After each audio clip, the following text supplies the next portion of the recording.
Hey guys, welcome back to Nerd Impact. Today we're doing our review on Godzilla versus Kong.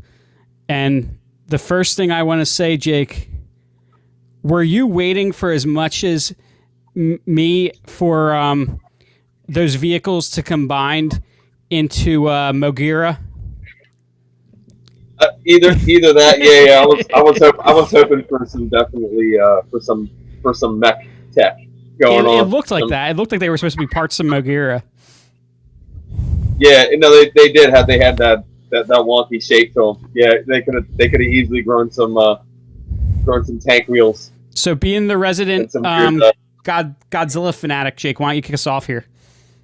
What was your overall thoughts? Oh, my overall thoughts. The first thing that had me had me set that they finally got right. I think they finally got, for the most part, figured it out. You know, as far as I got to see Godzilla fight in the daytime, he wasn't in a ton of fog and all kind of crazy stuff. And like the first time you see him, man, it's just like he's just right there. I mean, it was night, but it was like that real bright city, you know, Pensacola, Florida, all lit up. I mean, it was great seeing Godzilla for the first time, the big G. And I looked over at Jason and I was like, I told you they could have done it right from the beginning, man. I was like, he looks amazing. Coming out the water, the full close up in full light, and it looked really great.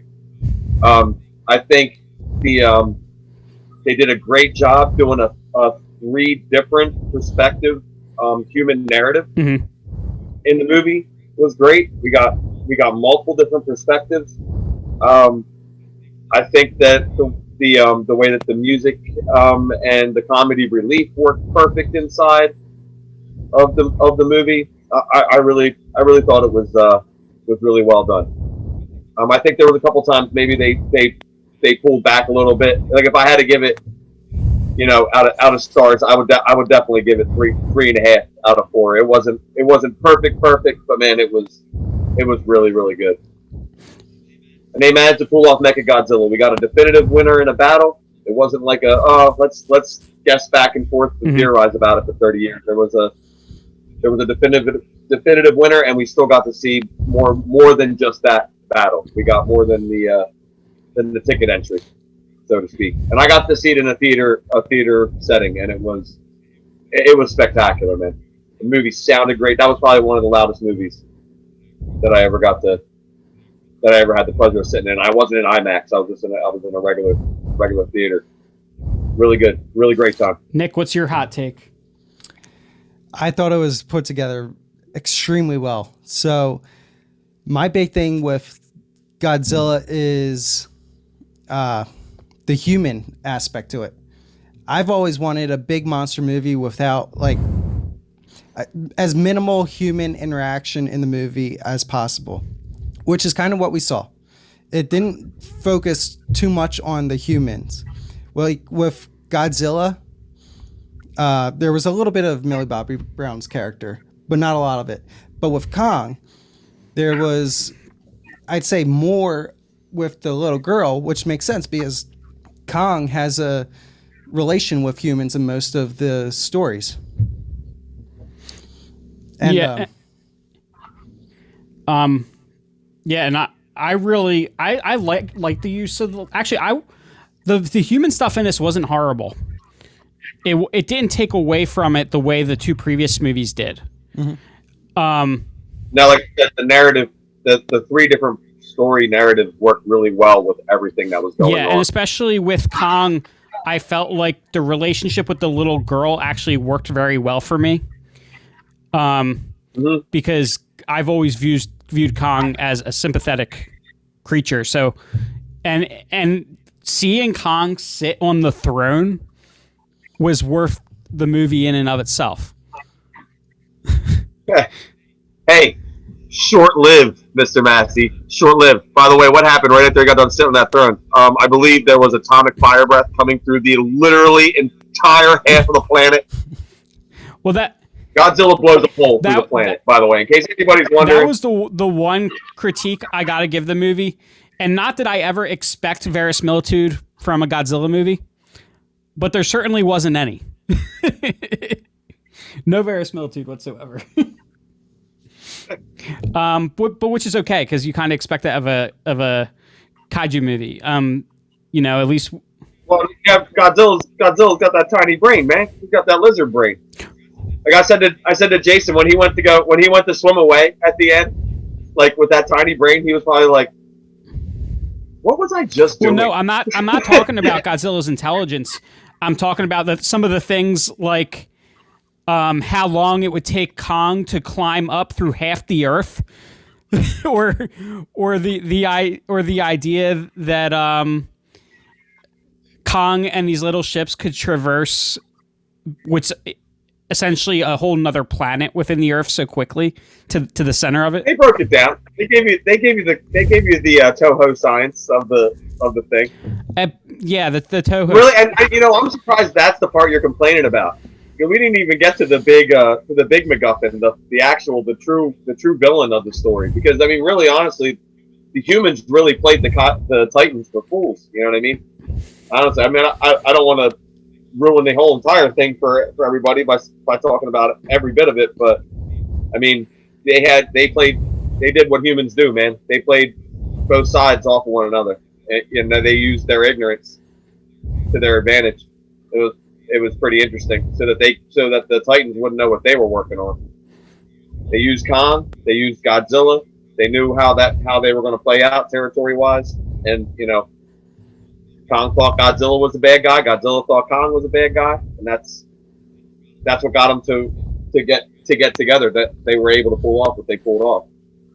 No, I thought a lot of it was just luck for the humans. I don't think that was calculated. Yeah. But Nick, what were you going to say? Yeah. So Godzilla, he's just going after the new threat, which is Ghidorah's remains inside of Mechagodzilla. And he really doesn't care shit about humans. Like, they just got in the way, or they were just collateral damage. Whereas Kong has some sympathy. Now, I guess Godzilla went after Kong originally because he felt maybe they were going to... He sensed him as a threat. Like, he felt the Kong was being put in the way. Or he was going to get in the way. I am a little bit disappointed that this is the way that we got Mecha King Ghidorah. You mean Mechagodzilla? We didn't get. Well, no, because his brain. I don't think we got him yet. What's that? I don't think we got him yet. Well, Ghidorah did take control, but I do think that the head is the third head is somewhere else, and that's going to come into play later. Yeah, that's what I'm saying. I don't think we got. I think that's how they're finally going to get the alien life to come into the monsterverse. As in, I'll be honest, that's one of the only things so far with the Godzilla stuff that's happened in the past. To like that, how they've been pretty good at paying homage to a lot of the stuff, especially in the battle sequence between the two of them. It was done amazingly well, man. Those old hat suit actors would have been very, very impressed.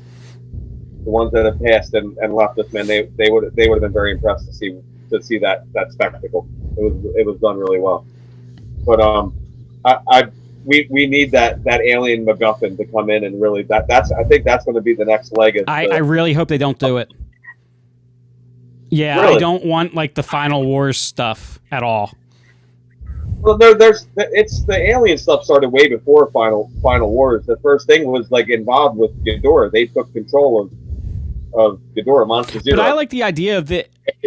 After Godzilla's first meetup with King Ghidorah. Yeah, but I like the idea of he left. Ghidorah literally left the planet, and he became another planet's monster. And they got so ticked at having him disrupted everything. They ended up mind manipulating him and coaxing Godzilla out there. See, to have to finally deal with it. I like the idea though of the alien life just being kaijus and not being humanoid. That's the. I agree with that. I think they could do the alien storyline without making them humanoids. I think they could go more almost a Gamera route, and that would be a way of getting Gamera in there. Because space amoebas can pretty much control everything in the Gamera universe outside of our Earth. It's all like telepathic kind of stuff. and they're not human at all. They almost look more like amphibian crossed with sea life, like crustacean sea life, like, you know what I mean, like the beginning of like planet kind of stuff. Mm. Bottom of the ocean looking creatures. So, Nick, what did you think of the Mechagodzilla design? I thought it looked badass. I liked the way that he was able to extend his limbs and use the energy to move his punches and stuff faster. Mm-hmm. Almost like rocket propulsion in his punches. I still think I actually prefer the Mechagodzilla against Godzilla and the Tokyo SOS design. It's near and dear to your heart. I know. This was it was pretty cool, man. This Mecha Godzilla, like, to me, and I think I played it off of Jason as well. My favorite movie buddy. I think it like was like if you took the Terminator and took that and adapted it to Mechagodzilla old school, like that's what it looked like. It looked like Godzilla Terminator. It was kind of blocky to me though. Like it reminded me a lot of the design that they used in Ready Player One for Mechagodzilla. I'm gonna be honest. I think the Mechagodzilla in Ready Player One looked better than this. I do too. But I think the idea was for it to look ill-fitted. Like it was never meant. It was created by a mad scientist. Mm-hmm. You know what I mean? For at the end of the day, a rich mad, tycoon involved in tech science. So did it bother? So that was like he had to get like they had that underground tunnel and stuff, man. Like they were getting supplies from China. They were getting supplies from Vegas. They were getting they were just like slapping stuff together. You know what I mean? At certain points. Mm-hmm. And constantly being watched and monitored by Monarch and other like infiltrators. They were probably lucky to get that thing off the ground. Did it bother either of you that it appeared that Godzilla and Kong kind of changed size throughout the movie? Yes, that bothered. Well, they didn't change size throughout the movie. I realized when it came down to it, it was a perspective thing that they did. They made King Kong bigger and they made Godzilla smaller. And the way that but not smaller as in that he was smaller than King Kong, but that the way that not only did they shrunk him down a little bit, but they made him walk different. But I feel like that they were both larger when they were in Tokyo than they were or where were they? Was it Tokyo? Hong Kong. It was in it was in Tokyo.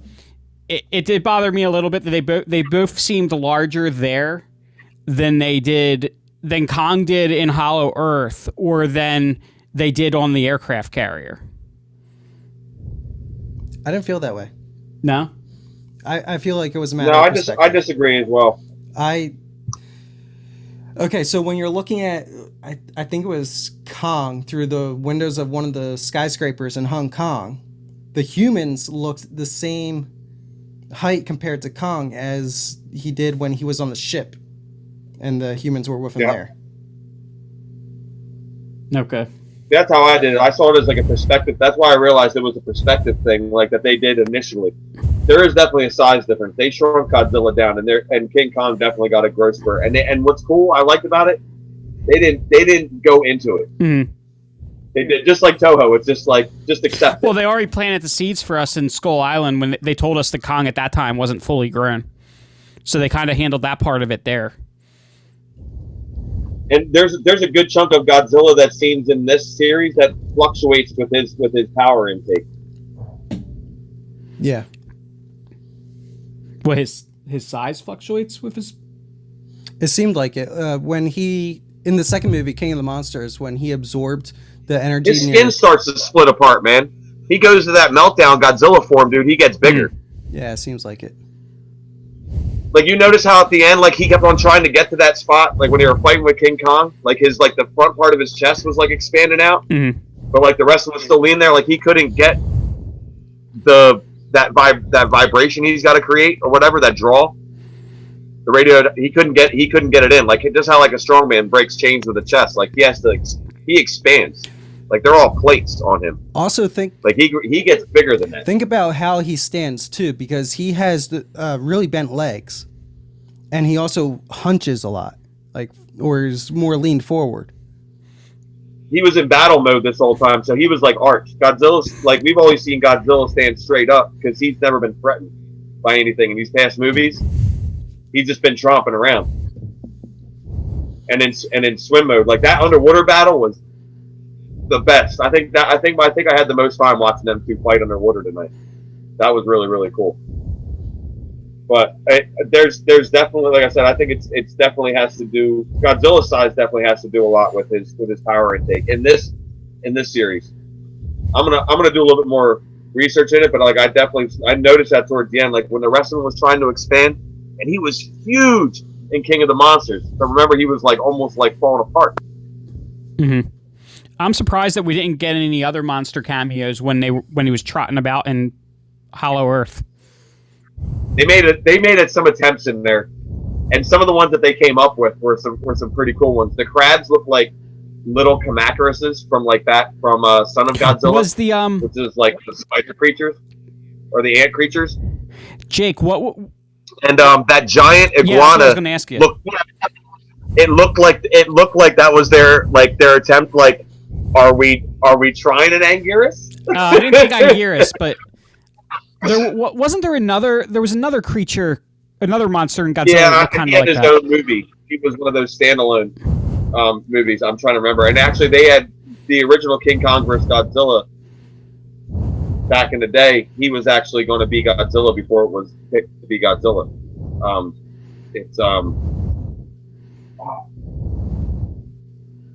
I'll get back to you on that. So, got some weird name. I was surprised that we didn't have any kind of post-credit scene. I wanted something. I was hoping for us to see the third head of Ghidorah somewhere, since they told us where two of them were.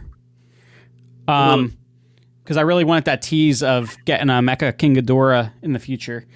But where do you think they can go next after this movie? Since they didn't end it with any type of... They ended it in such a way that this could just be the end of the series. I think that there's you know what? I took the lead at the beginning of this thing. Nick, you go ahead. What do you think, man? As far as post credits, I was actually hoping to see either some more of Kong's people turning up, or some hint of them, like he's not alone, or some type of hieroglyphs showing a deeper past of Ghidorah, like, or aliens being involved. Like you, go back in the castle and like show us some like carvings of King Ghidorah and maybe like an object, like a planet in the distance. Nick's mother's calling him. I just declined. So, hey, keep an eye on the time. We're gonna end up jumping out here. No, we're not. We're good. All right. Oh, by the way, that monster's name that we were talking about, it's Baron. Baron. I think that might have been Baron. That might have been a Baron cameo. Maybe we did get one, like a little secret nod, like an Easter egg. I think that might have been because they focused on it pretty good, and you got to see the front half of him, and it like that's kind of what Baron kind of looks like. He's like, what are those like the flying lizards? I thought he looked like a Gila monster. Yeah. But he had more of a gecko iguana type head, and like I don't know. Like I said, I think if anything, that was like a Baron cameo.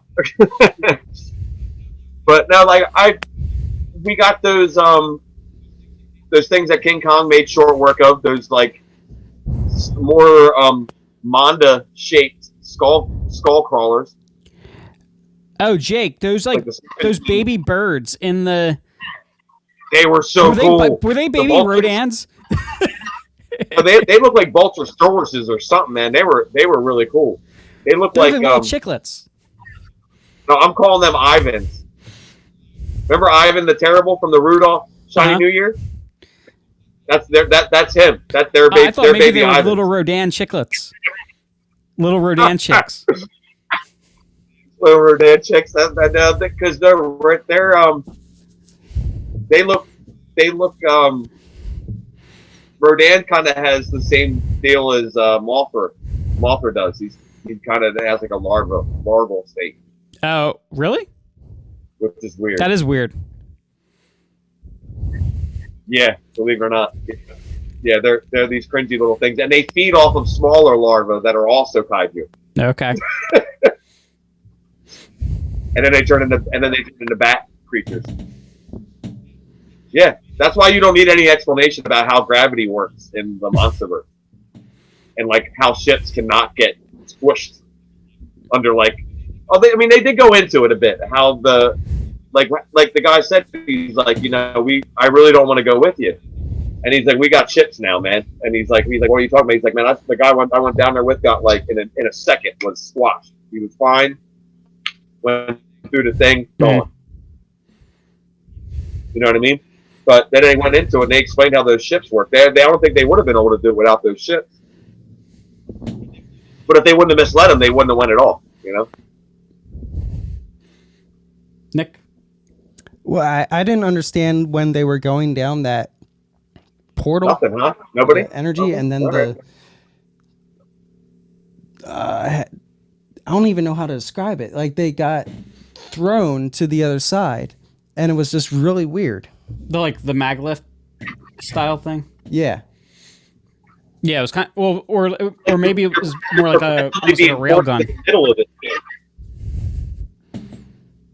The gravity, the way it works through like in this, it seems like there's like a central point of gravity, and like that you're always being drawn to it, but there's this space that keeps turning around. We're talking about the vehicle that they used to launch to Hong Kong. Oh, no, I'm not talking about that.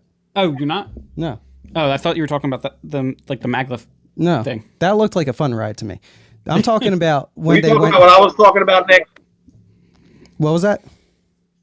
Were you talking about what I was talking about, or were we all talking about something different? When they went to Antarctica and then went down the hole. Yeah. What the hell was that? When it looked almost like a wormhole. Yeah. Yeah, that was kind of. I thought for a second it was going to be revealed that it wasn't even the Hollow Earth wasn't even on Earth. Because you're right. It looked the way that light blue shifted, the way it does when you approach the speed of light, made me think it was a wormhole. Well, it was like a wormhole, but only inside of Earth. Like it didn't go anywhere else. That's what I'm saying. There's like this space that breaks down. Like here's our Earth, and here's the hollow Earth inside of it, and where all those blue squiggly things were, is taking place in between that. It's like when you go in there, man. Like that guy, like he had to turn his head, and he was like with his one little eyeball squeaking open. He was like, I don't know. Like he had to just like, he caught one of those little things of light, and it shot him into one of them tunnels. And there's just tunnels all over the place, and everywhere you go through is the bottom, but it's also the top. And it's trying to force you to the center of this gravitational point, this one central point. Like where it meets up. Like it's weird. Like there's there's this other universe inside of our Earth. Like our Earth contains a macroverse. That's like completely safe from the outside part. Like if Earth exploded, like Hollow Earth would probably be all right. Like it would just be a tiny little Earth. Yeah, I don't know. I need to let that part go because that did bother me a little bit. That's a mass theory, bro. I understand what he's getting at. Mass theory. Get on this, Chris. Hold on here. Get on this. Pick your nose coming out underneath. It doesn't work like that. That's not how screens work. Nope. No, it's not. But I don't know. Any final thoughts before we wrap it up? Yeah. You said what's coming next? Yeah. And I passed it to Nick. You know what I think's coming next? What's that? We're going to get a Mothra movie. You think? Yes. That's what I think. And I think Godzilla's going to show up in it. I don't know. Again, that's Mothra is one that I enjoy the older movies, but I don't know if I want a modern. I think I got enough of Mothra, and we're not going to get a modern one. We're not getting a modern one. We're going to get a prequel. Well, no. I mean, I don't know that I want a Mothra movie to be made today by Mothra. Well, you're just one person. No, honestly, like I really think that they're gonna try to use that character. I don't think there was any I don't think it was any mistake that she didn't show up in this movie. Like I think there was definitely there could have definitely been a point where she could have showed up, or there could have been a inkling of that being involved in Hollow Earth, or at any point there was no Monarch facilities. There was not even any mention of it. She was huge influence on the last one. So I don't, and there was a lot of other stuff. I think that there's something else coming from Mothra. That's what I think is coming next. I think it's going to be a little while till we see Godzilla again. Maybe we'll just get a Minion movie. But you better stop that. I'm out of here now. That's it. I hear my mom. I hear Jake's mom calling now. All right, guys, but I think that'll do it for our Godzilla versus Kong review. Go see Godzilla. Go out to the theater. Get HBO Max. If you don't have it, get it. I don't have HBO Max, and I went to the theater. I'm going back to my house, and I'm going to get HBO Max so I can watch Godzilla versus Kong again. And then I'll cancel HBO Max in a month. But don't say that. We don't. You're not a real nerd if you ain't seen Godzilla. We don't support that behavior. We don't support streamer jumping. Well, if you can't tell, I'm filming here from prison. So the only thing I have is my one Motu play set. That's all they let me have. That's all they let me have in myself. I get three figures, and two of them are Whiplash. I got one snake person, and that's it. Not even a He-Man. That's all I got here in prison from the Nerd Impact prison. All right, so don't forget to like, comment, and subscribe on Facebook and on YouTube. Until next time, stay nerdy.